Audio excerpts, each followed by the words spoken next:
आपने दोनों विद्वानों की बात सुनी। तो जब मैं कश्मीर की कैबिनेट देख रहा था, टोटल 6 मिनिस्टर हैं उसमें, उमर अब्दुल्ला को मिला के, उसमें 2 हिंदू हैं। उन्होंने इस बात का ख्याल रखा कि अगर मैं मुस्लिम चीफ मिनिस्टर हूं तो मैं सुरेंद्र कुमार नौशेरा से आने वाले को उप मुख्यमंत्री बना दूं। साथ में सतीश शर्मा एक मंत्री भी हैं, तो 2 हिंदू मंत्री भी उसके अंदर हैं। उनको ख्याल आया कि जम्मू रीजन के अंदर अच्छी खासी आबादी है हिंदुओं की, हालांकि मुश्किल से 25-30% के आसपास ये टोटल कश्मीर की आबादी का हिंदू, लेकिन तो भी 6 में से 2 मिनिस्टर उन्होंने दे दिए। लेकिन 140 करोड़ में अगर 20 करोड़ मुसलमान है या 25 करोड़ मुसलमान है, तो मोदी जी एक मंत्री नहीं रख सकते। मैं आपको बताऊं, उनको एक भी ऐसा मुस्लिम बंदा नहीं मिलता जिसको वो वहां पे अपॉइंट कर सके। ये है। दूसरा, ये हमेशा लोग अपने सनातन की बात करते हैं। बहुत कम लोगों को पता है कि मेरे इस चैनल के ऊपर ऋग्वेद के ऊपर एक 10 एपिसोड की सीरीज है, एक बहुत बड़े विद्वान के साथ। और मैंने उस चक्कर में सारा ऋग्वेद पढ़ा। और ये ऋग्वेद का जो हिंदू धर्म है ना, वहां पे हिंदू शब्द है ही नहीं, उसके अंदर मिसिंग है, हिंदू नाम का कोई वर्ड नहीं उसके अंदर, सबको पता है। कमाल की बात है कि कहते हैं ना कि ऋग्वेद के अंदर सनातन धर्म है।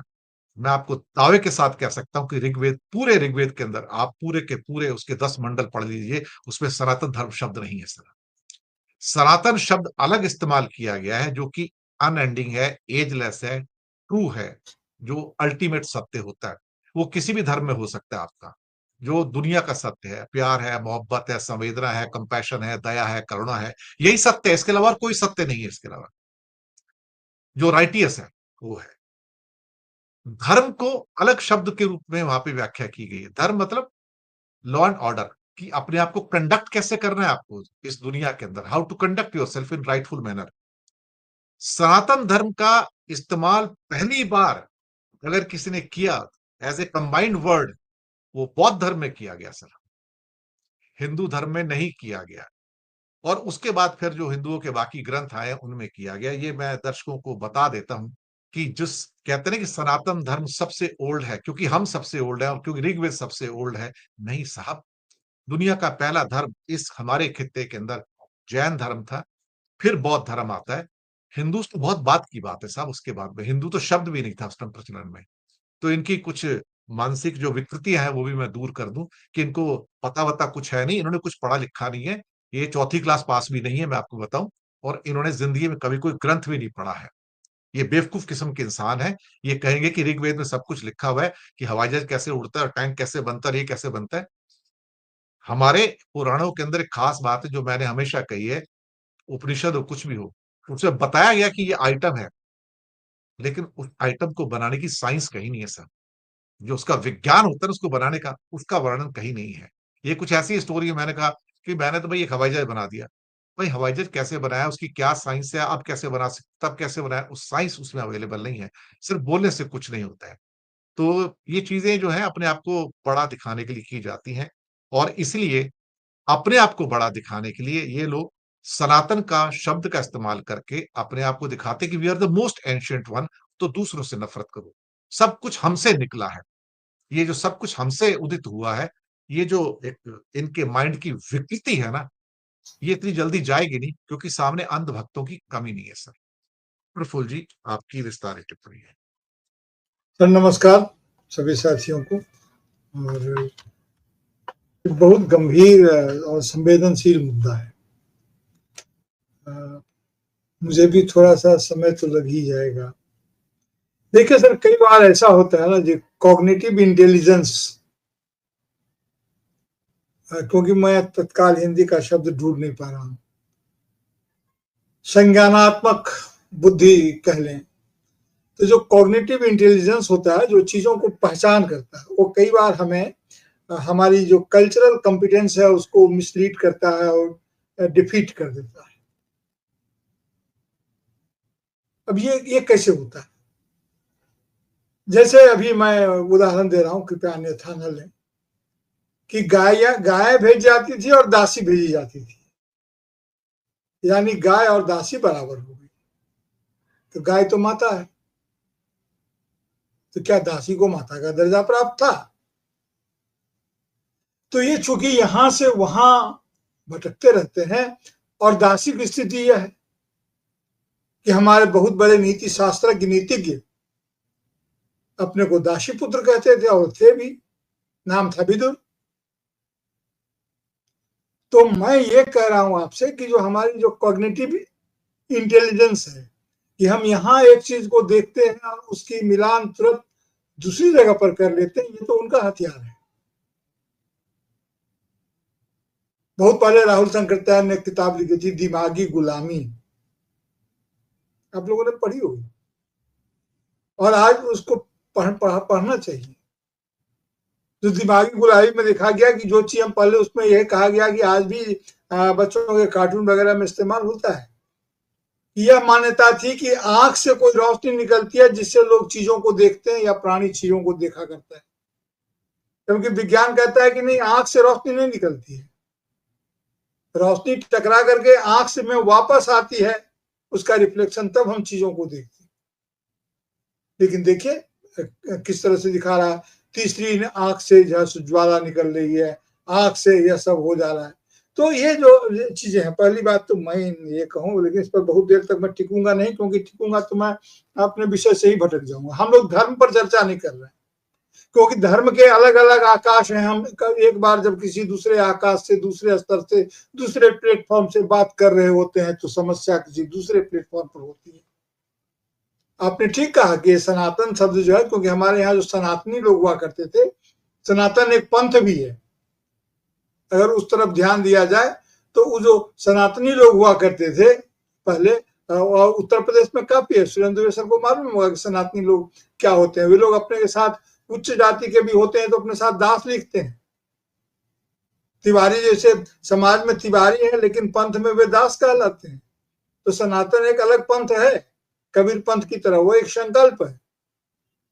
तो ये उसमें मतलब सनातन का तो अर्थ ही आपने बिल्कुल ठीक कहा, मैं उस पर भी नहीं जाऊंगा कि ये बौद्ध धर्म में सनातन की स्थिति है, और इधर नहीं है। और ऋग्वेद में फिर, और ये मानते हैं ऋग्वेद सबसे पुराना है, तो फिर जिंदावस्था का क्या होगा? इसलिए जो जिंदावस्था जो है, अगर हम उस पर जाएंगे तो ये पुराना होना, प्रामाणिक होने की गारंटी तो सिर्फ वहां होती है जहां कल्चर की बात होती है, जहां धर्म की बात होती है। विज्ञान कभी भी पुरानेपन को प्रमाण नहीं मानता है, बल्कि नए को प्रमाण मानता है। यही तो लड़ाई है। तो आप कहते हैं कि चूंकि आप पुराने हैं इसलिए आप प्रामाणिक हैं। मैं फिर एक उदाहरण देता हूं, कल्चरल कंपटीशन, ये कॉग्निटिव इंटेलिजेंस कैसे मिसलीड करता है। अभी जैसे ये मानते हैं कि सब हमसे निकला है, सही बात है। अगर सब आपसे निकला है तो सब आपकी संतान हुआ, तो जब सब आपकी संतान है तो उसमें भेदभाव के लिए क्या जगह है? फिर पुण्य भूमि और क्या जन्मभूमि का क्या द्वंद्व है? भूमि तो एक है। जब भूमि अगर माता है तो भूमि तो एक है। अमेरिका की भूमि की, ऑस्ट्रेलिया की भूमि, जहां आप जा रहे हैं, भूमि तो अलग अलग नहीं है। तो किस भूमि की बात करते हैं? तो फिर यहां हम फेल करते हैं कि अगर हम ही से निकला है तो फिर कोई भेदभाव बचता ही नहीं है। एक साधु जी कह रहे थे कि भाई सब धर्म हम ही से निकला है। तो हमने उनसे धीरे से पूछा, ऐसे रास्ता चलते, मार खाने का इरादा हुआ, तो मैंने पूछा, अच्छा जब सब आप ही से निकला है तो दुनिया में एक ही धर्म है क्या? बोले हाँ, दुनिया में एक ही धर्म है, और वह सनातन। हमने एक ही धर्म है तो फिर धर्मांतरण की क्या समस्या है? एक में तो अंतरण हो ही नहीं सकता है। तो ये सब हमारे सब, मैं फिर कहूं, दोहराऊं कि जो कॉग्निटिव इंटेलिजेंस है वो कैसे मिसलीड करता है, हम सिर्फ उसके कुछ नमूना आपको दे रहे हैं। देखिए हमारे घर में जो आग लगाता है ना, जो आगजनी करता है सर, वह आग का आविष्कारक नहीं होता है। जो दूसरों के घर में आग लगाता है उसने आग का आविष्कार नहीं किया होता है। और हम लोग अक्सर ये समझते हैं कि वो आग उसके नायाब चीज है, ये उसी ने आग को पैदा किया है। वो आग नहीं पैदा करता है, वो आग कहीं से उधार ला करके लगाता है। एक जमाने में उधार के सिंदूर की बड़ी चर्चा हुआ करती थी, लोग करते थे, आजकल वो नहीं, कम करते हैं। किसी ने समझाया होगा कि उधार के सिंदूर का क्या अर्थ होता है। हमारे एक पैनलिस्ट हैं जो मैं बराबर सुनता था, तो खैर छोड़िए, मैं उस विषय पर नहीं जाता हूँ। मैं ये कह रहा हूं कि ये जो आपने कहा एपर्थाइड रखा है, रंग भेद, मैंने सोचा कि ये रंग भेद तो एक खास टर्म है अफ्रीका का, लेकिन तुरंत तुरंत मेरे दिमाग में हो सकता है कि हमारा जो कॉग्निटिव इंटेलिजेंस है हमको भी मिसलीड कर रहा हो, लेकिन आप विचार कीजिए कि वर्ण को भी तो रंग कहते हैं, गौर वर्ण, श्याम वर्ण, तो वर्ण भेद जो है वह तो भारत का रंग भेद ही है, और क्यों नहीं उसको माना जाए। मुझे लगता है यहाँ मेरा जो कॉग्निटिव इंटेलिजेंस है वो हमको मिसलीड नहीं कर रहा है, अगर करने की कोशिश करे तो मैं नहीं करने दूंगा, क्योंकि मैं सावधान हूं। तो ये वर्ण भेद है। अच्छा, राष्ट्रीय स्वयंसेवक संघ, आरएसएस, भारतीय जनता पार्टी 14 साल से सत्ता में है, इनकी क्या वक़्त है, और 1925 में राष्ट्रीय स्वयंसेवक संघ बना, इनकी ही क्या वक़्त है। 1917, आज 10 नवंबर है शायद, मैं 11 नवंबर 1917 की तारीख आपको याद दिलाता हूँ, और वो 11 नवंबर शायद ही तो वो तारीख थी जब उन्होंने बाबा साहब को पारसी गेस्ट हाउस से निकाल दिया गया था, आरएसएस का गठन नहीं हुआ था, और ये भाई साहब कांग्रेस में ही कहीं अपने स्थान को खोज रहे थे। तो बाबा साहब को क्यों निकाला गया?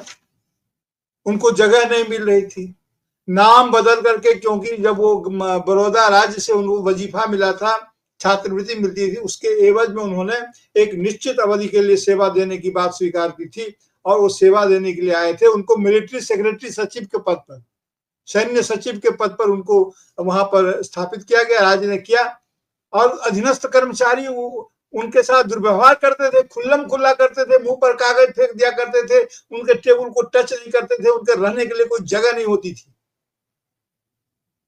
और अंत में 11 नवंबर 1917 को उन्होंने जब नहीं मिला तो पारसी में गए कि वहां पर जाति भेद नहीं है, और वहां उन्होंने किसी प्रकार वहां के सचिव को मना करके, वहां के रिसेप्शनिस्ट को मना करके उन्होंने उसने नाम बदल दिया इनका शायद, और उसके बाद इनको जगह दी। लेकिन जैसे ही पारसियों को पता चला कि ये हिंदू, इनकी जाति का पता चला, हिंदू तो छोड़िए, इनकी जाति का पता चला, तो जिस धर्म में जात पात नहीं है उस धर्म ने भी जाति पात को कॉग्निजेंस में लिया, क्योंकि आबोहवा ऐसी थी। उस समय तो अंग्रेजों के राज था, उस समय तो भारतीय जनता पार्टी सत्ता में नहीं थी।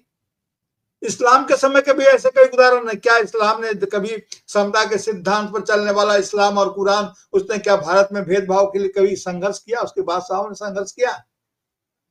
कभी कहा कि नहीं, जो पंडित अछूतों का व्यवहार करेगा, जो व्यवस्था करेगी, उस व्यवस्था को हम ध्वस्त कर देंगे? कभी नहीं किया। वो क्यों धर्मांतरण करेंगे? इस्लाम के आने के बहुत पहले से यहाँ पर बहुत बड़ी आबादी इस्लाम जैसे किसी धर्म की तलाश में थी, और जब इस्लाम आया तो उन्हें लगा कि ये माकूल धर्म है, वो उसमें शामिल होने लगे, और नतीजा ये हुआ कि इस्लाम को भी ये कबूल था कि बड़े लोग अगर हमारे धर्म में शामिल होते हैं तो उसका असर होगा। छोटे लोगों को वहां भी, जिनको कम संख्यक बोलते थे, मैं शब्दावली का इस्तेमाल कर रहा हूं, उनको वहां वही इज्जत नहीं मिलती थी। इसलिए एक भाई इस्लाम में चला गया, दूसरा भाई रह गया। बहुत सारी जातियां ऐसी हो गई जो ना हिंदू ना मुसलमान रही, जिसमें से एक कबीर भी थी, और बहुत सारे यहाँ पर वयनजीवी जिसको बोलते हैं, जुग्गी जाति है, तमाम तरह की कई जातियां हैं और कई प्रथाएं और कई परंपराएं हैं उनकी, जो ना हिंदू ना मुसलमान की स्थिति में। हम तो सिर्फ हिंदू मुसलमान गिनते हैं, जैसे समाज में स्त्री पुरुष गिनते हैं। ट्रांसजेंडरों की तो कोई उपस्थिति कभी गिनी नहीं जाती थी, आजकल गिनी जा रही है। तो हमारे यहाँ जो बीच का जो रास्ता है वो नहीं है। तो मैं ये कह रहा हूं कि ये मामला आरएसएस से नहीं है, क्योंकि मैं पहले इसलिए शुरू में कहा था कि जो आग लगाता है वो आग का आविष्कारक नहीं होता है जी। चिराग से घर में आग लग जाती है, इसलिए चिराग को लोगों ने बुझाना नहीं शुरू कर दिया। तो मैं यह कह रहा हूं सर, समय कम हो मुझे मालूम है, मैं सिर्फ यह कह रहा हूं आपसे कि ये जो लोग जो कर रहे हैं, ये आकर के फिर उन्होंने, हम जब आग अगलगी की बात होती है तो हम आग के गुण और दोष पर बात करने लगते हैं, आग लगाने वाले को नहीं पकड़ते हैं। असल बात इरादे की है। इनका इरादा धर्म के कुछ मान्यताओं का इस्तेमाल करते हुए भेदभाव करने की। ये भेदभाव इसलिए करते हैं कि मुसलमान नाम का दुश्मन खड़ा होगा तो हिंदू एकता बनी रहेगी। और ये मानकर चलिए कि ये जो वर्ण भेद है, अगर संविधान में इनके आरक्षण की व्यवस्था नहीं होती, वो सीट नहीं होता, और ये वोट का मामला अगर नहीं होता, तो इनके साथ भी वही व्यवहार करते, क्योंकि तो शरणागति में स्वतंत्रता तलाशते हैं, कहते हैं शरणागति में ही स्वतंत्रता है और गुलामी में आनंद की तलाश इनकी परम स्थिति होती है। ये चाहते हैं कि गुलामी में हम आनंद की तलाश करें, और यही कहते हैं इनके लिए स्वतंत्रता का मतलब यही है, गुलामी को मनोरम बना के रखना। और ये असल लड़ाई यहाँ पर है, और ये सभ्यतागत लड़ाई है, हजारों साल की लड़ाई है। और उस लड़ाई में मैं अंतिम बात यह कहूँ इस सत्र में कि जिस बौद्ध धर्म से हमारे मुख्य न्यायाधीश आते हैं, जिसको उन्होंने अंगीकार किया है, यह लड़ाई उस बौद्ध धर्म की, उस श्रमण धर्म, बौद्ध धर्म कहना भी अपर्याप्त होगा, जो श्रमण धर्म है जिसमें जैन भी आते हैं, ये वहां से लेकर के लड़ाई है, और उन लोगों की लड़ाई है। हिंदू धर्म की हर कहानी में कॉन्स्पिरेसी है। कौन ऐसा देवता है जिसके हाथ में हथियार नहीं है? हाँ, सरस्वती अपवाद हैं, कुछ हद तक लक्ष्मी भी अपवाद हैं, बाकी सभी तो अस्त्र शस्त्र से सुसज्जित है, और अस्त्र शस्त्र शासन के अनुकूलन और शोषण को और मजबूत करने के लिए ही इस्तेमाल में आता है। सर, फिर बात करूंगा, विषय लंबा